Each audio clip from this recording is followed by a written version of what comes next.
Today, I'll share you what are those qualities investor looks with you. I'll go more deeper into that. So there's a guy called Sanjeev Bikhchandani, who is a Naukri.com founder, who is the founder of InfoEdge, who is an investor in Zomato, who has also invested in Policybazaar, the story. And he talks about 4 qualities. These 4 qualities he actually sees within a person before he invests. The first quality, before you go to him, you need to make sure you need to have a deep customer insights and solving and unsolved problems. So he always mentions that whenever you go to your customer, whenever you are in the market, you need to solve something unsolved, and that problem you're solving for that customer, and you need to have insight of it. How many problems you're solving and what kind of problem, what kind of magnitude and impact the problem is giving to your customer. And ultimately, focusing on the customer and the problems will give you the whole output. The second thing, he always says, dream big, but start always small. Starting small logically always give you less loss. See, imagine what you can think here, if I start so big, I invest 20-30 lakhs in the start, you might fear कि यार इतना बड़ा investment, मैं loan भी ले लूँ, मैं घर को गिरवी लेके loan ले लूँ या फिर किसी से borrow कर लूँ. Maybe even if you lose 30 lakhs. But imagine you start small. What is starting small? Going live in YouTube tomorrow is starting small. What is the worst thing will happen? People will laugh. That's all. आपके पैसे नहीं ठुकने वाले, 10 लाख नहीं जाने वाले, 5 लाख नहीं जाने वाले. The worst thing can happen is people will laugh. What is our starting small is, if you like talking, if you want to impact people, if you want to see if your communication is effective, come to the book club and speak across unknown people.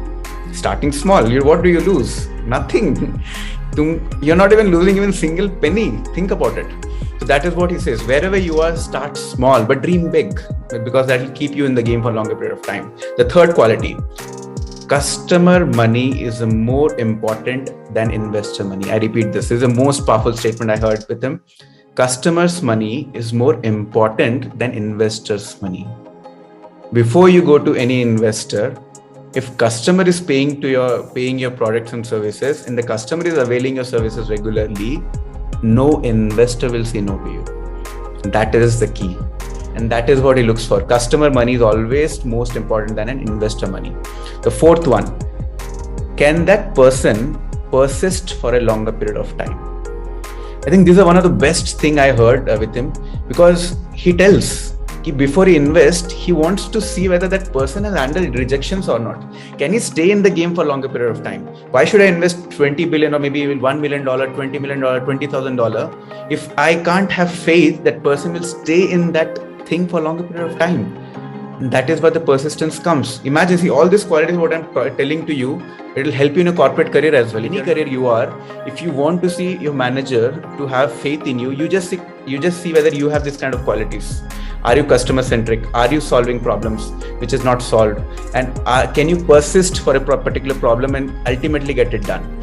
So just to repeat all of these 4 qualities, deep customer insights and solving unsolved problem is the first point. Second is dream big but start small. Third is customer money is most important money than investors' money. The fourth one, can you persist for a longer period of time? Before I end my talk, he again ends very, very good quote. He tells, actually doing a business or doing an entrepreneur or whatever you want to do is a good thing. Don't quit. You are a failed entrepreneur only if you quit. You're a failed entrepreneur only if you quit. So don't quit. Keep on going on whatever you're doing.